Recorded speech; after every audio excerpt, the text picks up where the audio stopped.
Welcome to Study with the Best, the magazine show that's all about CUNY. I'm Tina Beth Pina. On today's episode, we'll travel with CUNY to Cuba and Korea, enter the world of animated GIFs, meet a MacArthur Genius Grant winner, and so much more. But first, Brooklyn College professor Ben Lerner is one of the most exciting young writers working today. He shares his thoughts on moving from poetry to fiction and the thin line that exists between art and life. I think the weirdest thing about being a poet who then writes a novel that gets attention is that you worry you're too palatable. You're both really grateful and you're like, does this mean my work doesn't have enough of a sting in it? You know, my method, insofar as I have one, is to try to make those sorts of anxieties material for the art. It's always a projection back into the past, the idea that there was a single moment when you decided to become a writer, or the idea that a writer is in a position to know how or why she became a writer, if it makes sense to think of it as a decision at all. But that's why the question can be interesting, because it's a way of asking a writer to write the fiction of her origins, of asking the poet to sing the song of the origins of song, which is one of the poet's oldest tasks. So while I assume I was asked to talk about how I became a writer with the idea that my experience might be of some practical use to the students here, I'm afraid I have nothing to offer in that regard. But I can tell you how, from my current vantage, I have constructed the fiction about the origins of my writing, such as it is. 10:04 is really explicitly about the way that we make fiction out of our experiences, and then the way that the stories we tell about ourselves are precisely what allow us to live. One of the weird things about writing fiction and writing fiction that has any autobiographical elements is that people you don't know very well start to interact with you as if you were one of the narrators of your book. That's not such a dire situation in my books, because it's not like the narrators are serial killers on the one hand or incredible heroes on the other. But I do think there's a kind of danger to writing fiction, which is that you come to inhabit your books. Since late the previous spring, when he published his novel to unexpected praise, the women his friends attempted to set him up with had invariably read his book, or had at least glanced in advance of their meeting at those preview pages available online at Amazon. This meant that instead of the conventional conversations about work, favorite neighborhoods, and so on, he'd likely be asked what parts of his book were autobiographical. Even if these questions weren't posed explicitly, he could see or thought he saw his interlocutor testing whatever he said and did against the text. And because his narrator was characterized above all by his anxiety regarding the disconnect between his internal experience and his social self-presentation, the more intensely the author worried about distinguishing himself from the narrator, the more he felt he had become him. 10:04 is a moment in the movie Back to the Future where lightning strikes the clock tower in the past that allows him to get to the future. The book, in many different ways, is concerned with how the texture of the present is determined by projected fictions about the future. The way it feels to walk down a street in New York, if you think that street's going to be underwater, or if you have a faith in capitalism's ability to overcome climate change, it's a different experience of the present. What I hope add something to the book is to be aware as you read of how tenuous the line is between fact and fiction. But to settle what's fact and fiction kind of robs the gesture of its power. Both of the novels have big kind of catastrophic events, right? The bombing in Madrid and the hurricane in 10:04. And suddenly all the partitions of social space start to break down and people are like talking to their neighbors in different ways. The domain of the sayable, or the degree to which you feel like the city is actually one organism, changes on the eve of that kind of collective threat.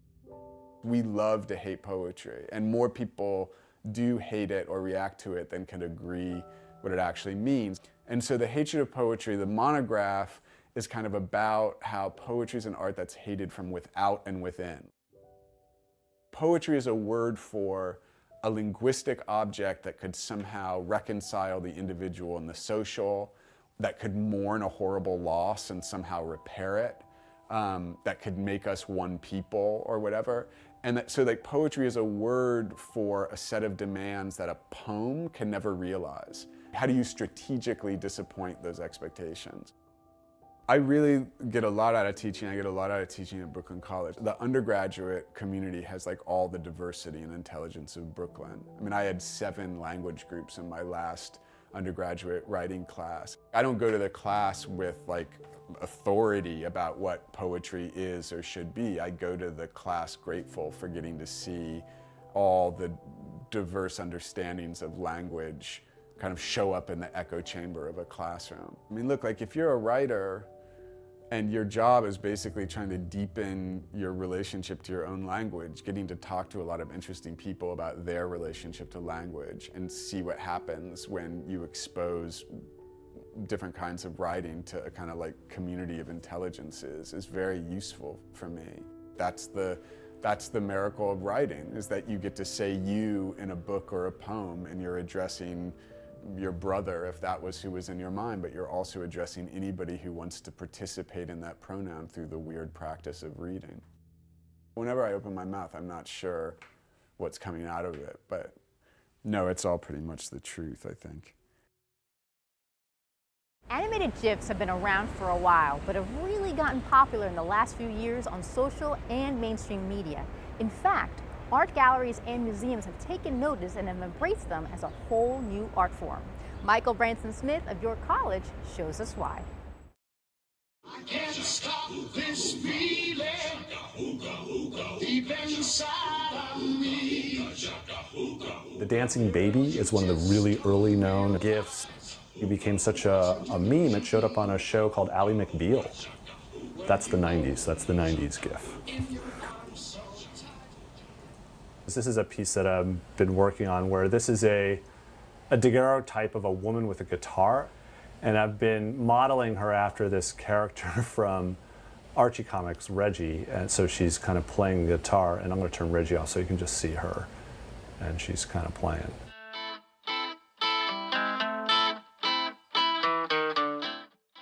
GIFs now, I think what makes them exciting is pretty much anybody can make them, so it's a very accessible form of playing with culture.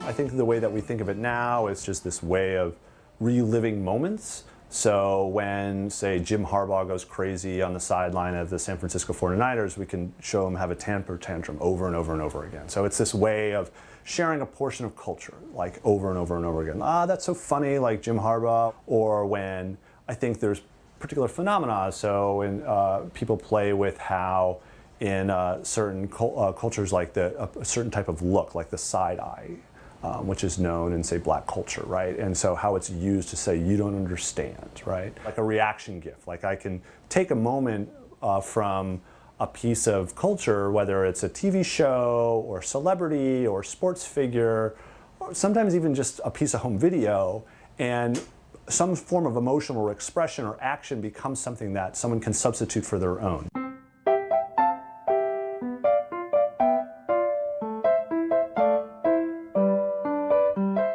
Because the internet is such a textual culture, right? Like we were limited, we feel so limited. It's like, I can't use so many exclamation points anymore, right? I'm sick of using emoticons, and so GIFs became this way of an alternate form of expressing emotion. So the popular culture is focused on primarily like, oh, let's remix pieces of video and television. But then artists started to say like, how can I play with this format? There's an artist named James Kerr, he goes by the handle Scorpion Dagger, who's been doing remixes of like kind of classical paintings, right?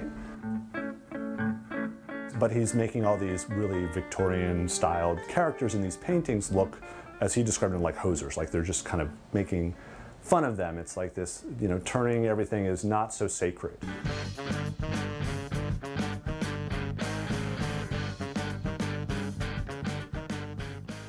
Museums are suddenly starting to see the internet as a space to directly connect with audiences. The Tate Museum had an invitation for GIF artists to come play with their 1840s painting collection. It was a really great acceptance. It was like a museum saying, hey, have a party with our images, animate the crap out of them, right? And so that was something a colleague and I had been doing. We would invite the public to say, hey, here's a still image, and we'd post one every like 2 weeks or so, and like, let's just animate it. Everybody, invite anybody to enjoy it and be part of that process and build off of it and make their version of that particular image, see how that piece of culture inspired them to reflect on something else that's in their personal life, or I don't know, anything. It could be anything.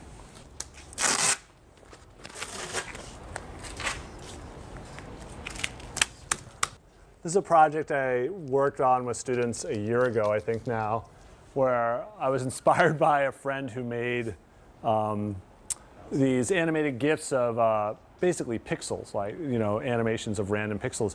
And I happened to walk down the wall and I was like, oh my gosh, look at all these squares. It's a pixel matrix, right? So why not use it as an in real life GIF making, but also use it for a stop motion animation platform. So right now we made the skull, and now we're shooting each frame. It's going to be 13 frames, different frames, and that'll be used to make like a 26 frame animation, and then we'll make it a GIF. Why not? Oh, yes. Isn't it funny?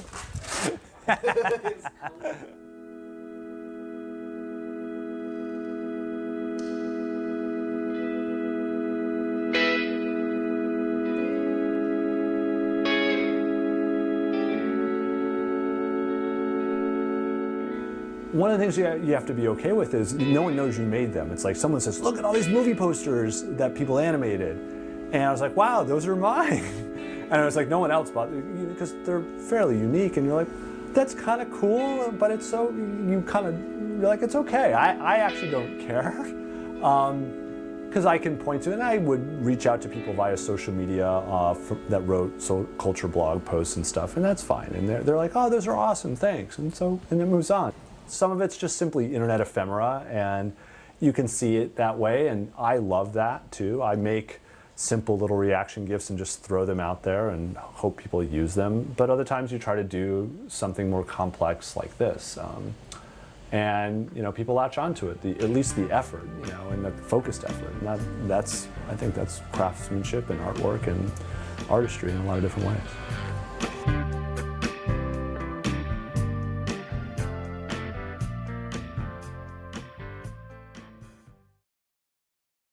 Since 2003, the CUNY Athletic Conference has been sending scores of student athletes abroad as ambassadors to places like South Africa and Italy. This year, 16 scholar athletes were lucky enough to travel to Cuba. Let's take a look. You could see that in every aspect of Cuban life. It was about the human touch. Everywhere we went, it was about the human touch. It was about interacting with us, playing games with us, talking to us. So it was just amazing to see that. The CUNY Athletic Conference Goodwill Tour is our way of integrating our student athletes in the life of the CUNY campuses so that we showcase our value beyond just sport. The trip to Cuba was a 10-day trip, which consisted of volunteer work, being able to learn the culture. A lot of what we did was visiting hospitals, visiting schools, interacting with the people of Cuba, getting to know their culture. Talking to them about, you know, what they like to do, where they live, you know, what they do for work, what they enjoy to do when they're not working. What's like living in a country that is suppressed to an extent, you know, it's a communist country.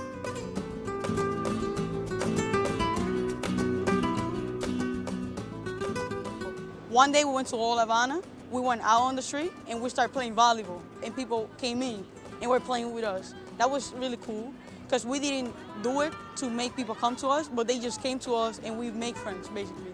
A lot of these kids in Cuba, a lot of people in Cuba, the only thing they have that unifies them is sport. So for us to be able to relate before anything else, you know, it doesn't matter where we're from, what language we speak, what color we are, no matter anything, but we all enjoy sports. We already had something connected with these people of Cuba. We visited a Havana Pediatric Hospital of Havana. We got to spend time with the kids there. I put on card tricks for the kids. I got to play handball with one boy who was waiting a kidney transplant, and nothing was cooler than to see the look on his face when he had some attention from, you know, an older male figure. And we gave out gifts, we gave out shirts, we gave out balls toys. It was a highlight of my moment because kids are really important to me. And just to see how happy they are with the most minuscule of things, and for us to give them something, it meant a lot to me. There was a grandmother and a boy that were leaving the hospital, and this boy noticed we had a small little yellow soccer ball, and we took a few pictures with him, and we gave him the ball after, and he was so happy. And the grandmother in Spanish, she turned around and said to one of our student athletes who spoke Spanish, "Thank you so much. You know, you don't know what you just did. Every day he sits in my kitchen and he kicks around my tomatoes that I need to cook with, and he bruises my tomatoes, and he thinks it's a soccer ball." And he said, "Finally, now I don't have to kick around my grandma's tomatoes. Now I actually have a soccer ball."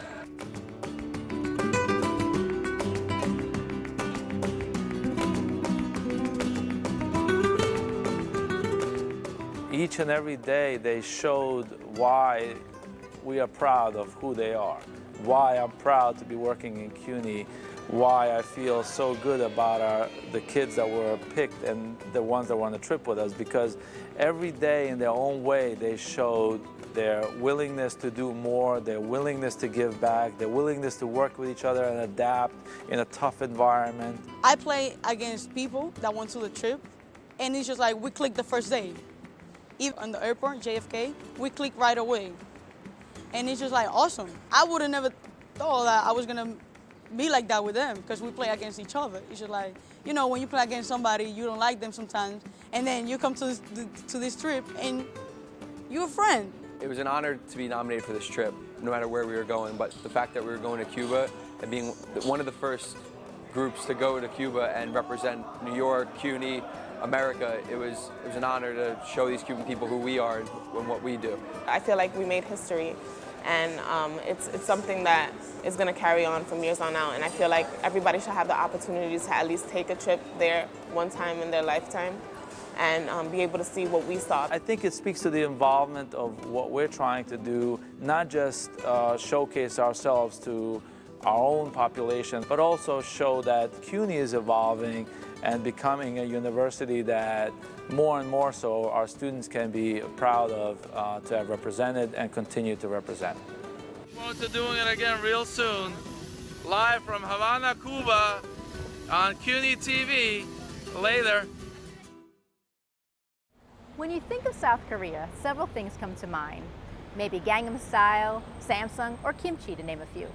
But when CUNY students visited the country this past summer, they came back with a whole new outlook on Korean culture. Are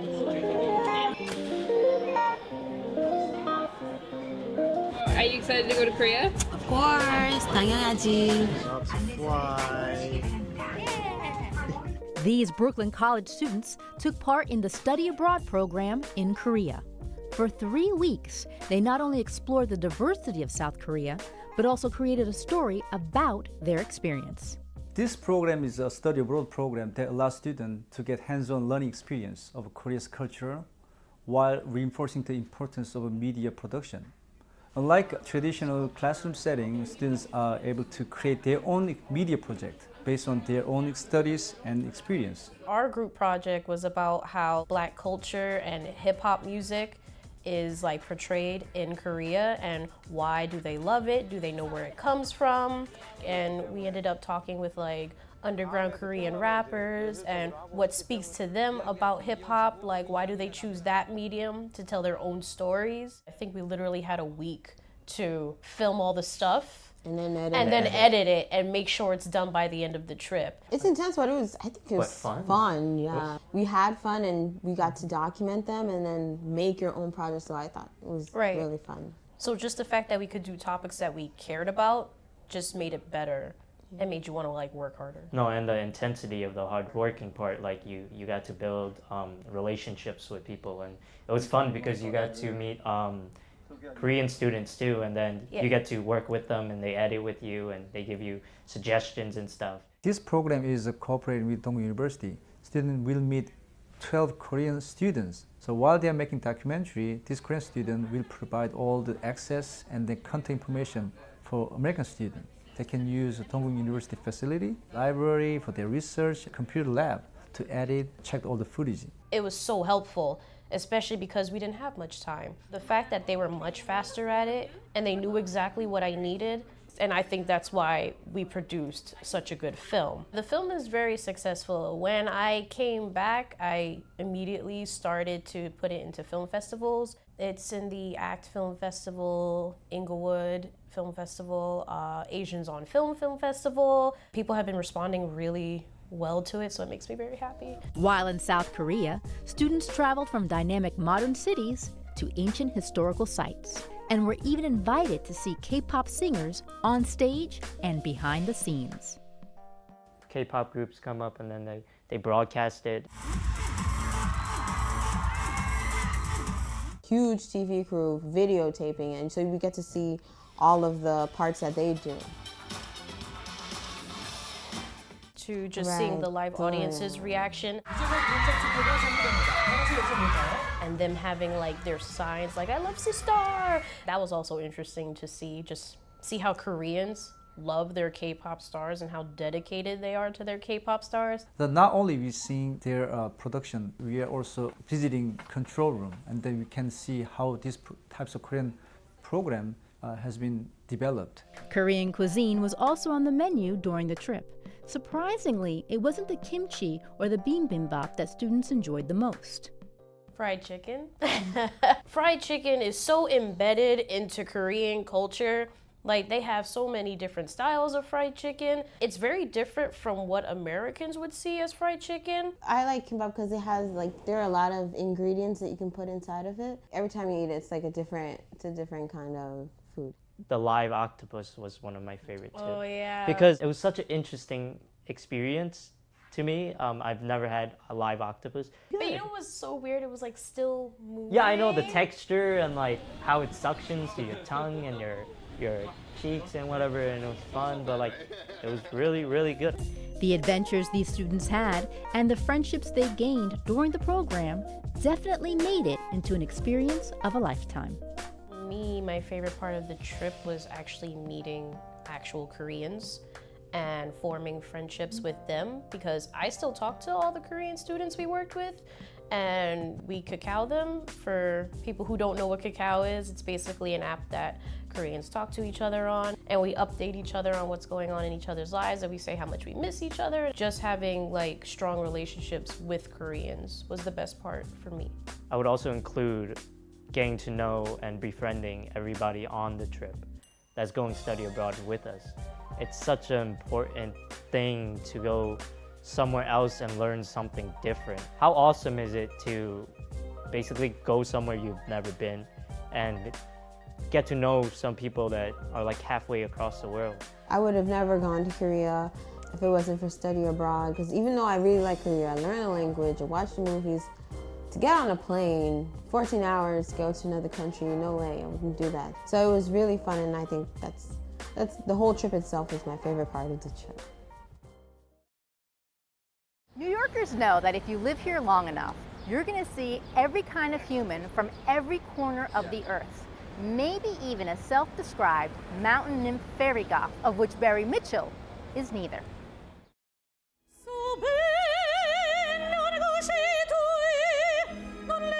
The beautiful, soul-stirring sounds of opera. New Yorkers know where to find this elegant, uplifting music.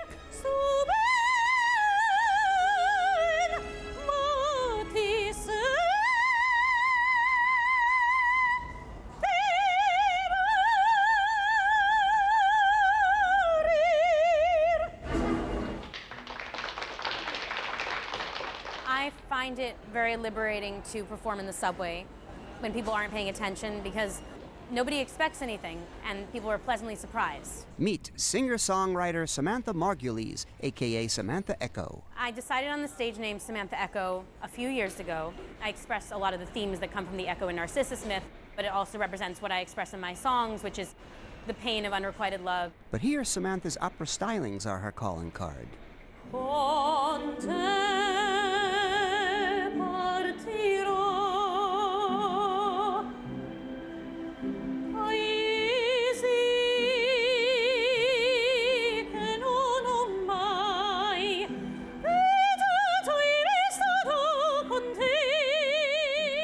I've been studying classical music since I was 6 years old. To attract people, I usually sing Ponte Partiro, It's actually a contemporary kind of opera song. It also uses my classical technique, which people respond to a lot. Thank you very much. I describe myself as an opera singer by day and pop singer, singer-songwriter by night. I've slowly but surely been establishing myself as an artist around New York. I do regular shows in different venues in the city. So I don't fit in your kingdom. At least I have a hobby to fall back on. I study literature at Hunter College. I love CUNY because of the professors. I like that they're all different ages in each class. Just a really supportive environment. People say that I'm an interesting combination of New York City grit and ephemeral stuff. I think of myself as like the urban fairy because I feel very connected to New York, and I grew up in Manhattan. People ask me if I would describe myself as goth. I'd describe myself as a fairy goth. The fairy wings are something I've played around with in photo shoots. I feel safe when I wear them.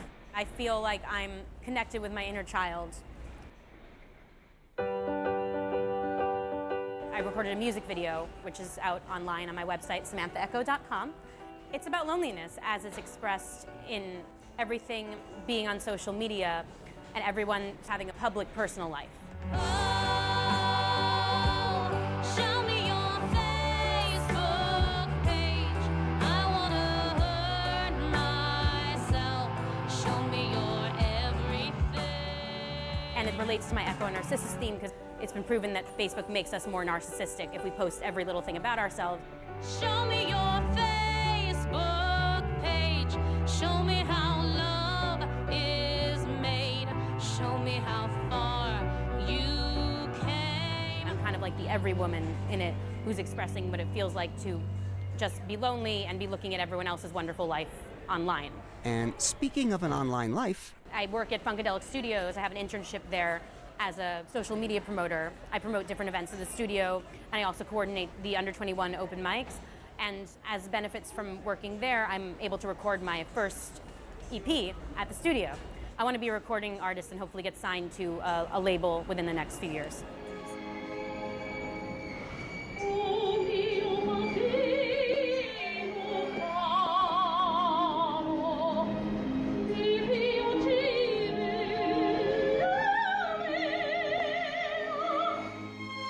There's such a contrast between classical music and the subway. It's just not what you would expect, and I think people need the relief from the environment that they're in. It takes them away from their commute, and it takes them into a different place. I'm not on a stage or in any place fancy. I'm in the subway, and I can make it whatever I want. I can imagine that I'm anywhere. Barry Mitchell, Study with the Best.